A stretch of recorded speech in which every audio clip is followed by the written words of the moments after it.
एक किसान की कहानी।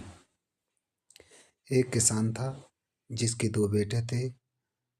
वह बहुत ही आलसी और निकम्मे थे।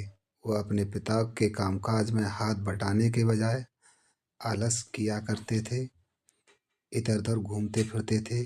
किसान को अपने बेटों की बहुत ही फिक्र थी।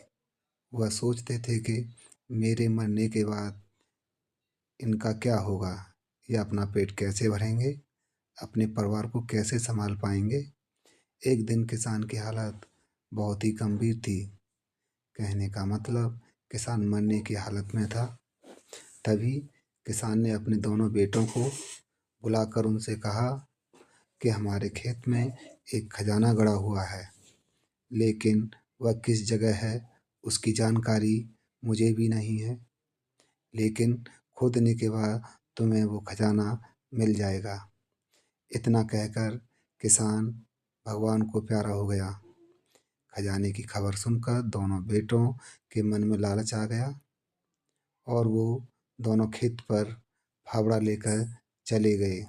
खजाने के लालच में कुछ ही दिनों में पूरे खेत को खोदने के बाद वह घर जाकर उदास बैठ गए और वह अपने पिता को कोसने लगे।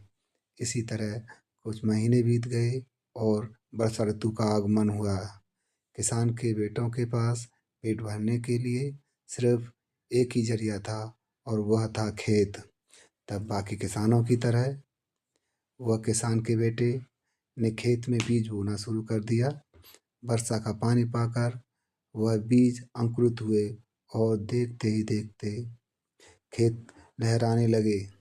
ऐसा लग रहा था कि हवा के झोंके से खेत लहरा रहा है। यह देखकर किसान के बेटे बहुत खुश हो गए।